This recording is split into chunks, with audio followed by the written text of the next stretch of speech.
it's fake. Because I seriously feel like there's so many hard questions when you're going through natural IVF, even if you're going through minimal IVF, if you're going through regular conventional IVF, there's so many questions that you have to answer, and some of them are really hard. Like, I feel like I need to have a medical degree for some of these questions. Let me just give you a little peek into why I say that. So I have my little bullet points here marked off. First one is a sentence like this. Okay, here's one of the sentences. The CMA-based PGS technique used in this laboratory is called array comparative genomic hybridization conducted on the Agilent 60K array, which has been optimized for PGS. What? Did I need to get a medical degree to be able to make decisions about having a freaking baby? Because that's seriously, I think it feels like I should have had a medical degree. I needed to be a doctor to know how to make these decisions. And then, like, they do their best to explain it to you. They write down in like parentheses what that means, but it still leaves me completely lost. And here's the thing about this. These are important decisions. This is, basically asking you if you want to do pre-implantation genetic screenings and pre-implantation genetic diagnosis. So it's PGS 24 and PGD. You have to decide if you want to do that, which then means you need to understand exactly what that entails. And then there's a list of risks that come with that. And then there's a list of potential benefits, of course, that come with that. And then let's talk about the cost, as if there wasn't enough on the plate already. The next thing to look at is the cost. If you wanted to have both of those tests done, you're looking at over $9,000. Yeah, you heard that right, $9,000. Because I do have a tree that just happens to grow lots of money every day, and like, we pick it for PGS and PGD testing if that's what we want to do. We will move on. We have to sign something saying we understand if we do want to do PGD and PGS that it's not 100% accurate. There is an error rate. It's a low. I will say that the error rate is very low, but what that means is that tested normal embryos may still result in positive or possible implantation failure, miscarriage, or future infant abnormalities. And vice versa, there's a possibility that the tested embryo that we thought was abnormal could have been actually normal. All right, wonderful. So that's great. For $9,000 of not understanding what the hell I'm doing, there's a significant chance that they're wrong. I mean, significant, it's not a high risk, but like, if I'm paying $9,000, I want to know for sure this is going to happen. But that's not how medicine works, and that's not how life works. And I don't have any other choice. There's not like an option C here. So PGS does not guarantee a chromosomally normal fetus if a pregnancy occurs. There are limitations to testing one or a few cells at the embryo stage. Misdiagnosis can occur. This includes false positives, false negatives. All right, so I looked through my packet, and then I remember seeing these are the packets I got to bring home, and then there were some packets that I turned in that same day.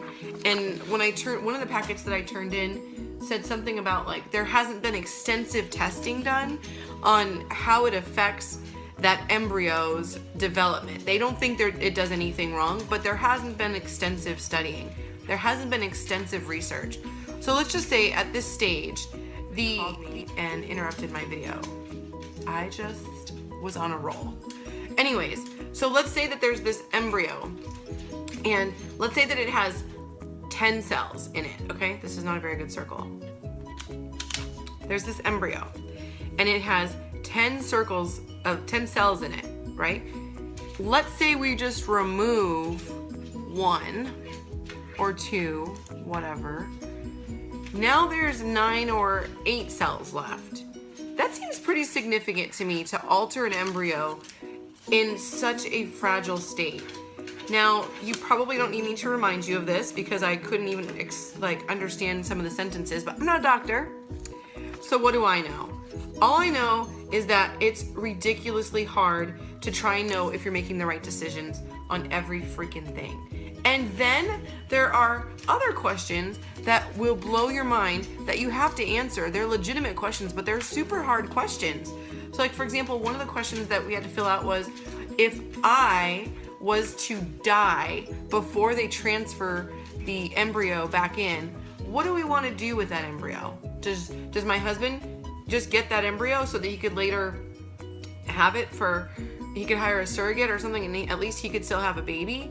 Or if my husband was to die, which is another question, does he still give me basically custody of this child, and then I would get to then go on? Or do we want to relinquish it to science where they'll study it? Or do we want to relinquish it to another family? I guess that we would be donating it to them, or they would be buying it. I don't know. I don't know how that works. Or do we want it to be destroyed? That word destroyed is freaking horrible, by the way. Like, it's such a painful thing. And I felt like, no, I don't want any of these options. I don't want these options. I want you to put that baby in my stomach, and I don't want to think about the fact that I could die. I don't want to think about the fact that my husband could die. There's so many freaking questions that are so hard. And I'm doing this without any of the medications that the average person going through conventional IVF, does. At least that's the plan so far. So I cannot even imagine being hormonally, emotionally on this up and down roller coaster more than what I already feel like I am, and then having to fill out these questions. There are lots of questions. This is just 2 packets. I have a bunch of packets. It's hard. Nobody prepares you for this part. And I really do feel like it would be helpful if I had a doctorate degree. That is all. Okay, one more thing. This is a really hard journey. Try not to beat yourself up. I'm not saying that you should get these tests done or that you shouldn't. Go with your gut. It's a hard decision to make. And even though we're choosing not to do these tests, that doesn't mean that that's the right choice for you. And there's no judgment. You should do whatever you feel is right. And there are certain circumstances where you should do these tests. There was actually a woman that I met whose family had a history of certain things happening, and it induced miscarriage for her, and of course she wanted to prevent that. So don't worry about what anybody else has to say, including me, because what do I know? I am gonna go with my gut. My gut says not to do these tests, and I hope it's the right choice. I don't know, and I know that you will do the same thing, which is make the decision that feels right in your gut, and you also may not know. This is a hard journey. Let's be gentle with each other. Let's be kind to ourselves, and stay around, because you can watch my journey unfold. I mean, might as well connect with somebody else going through what you're going through, right? If you haven't already, subscribe, and share this video, because I think we need to add a little comedy to the craziness that is IVF. Goodbye.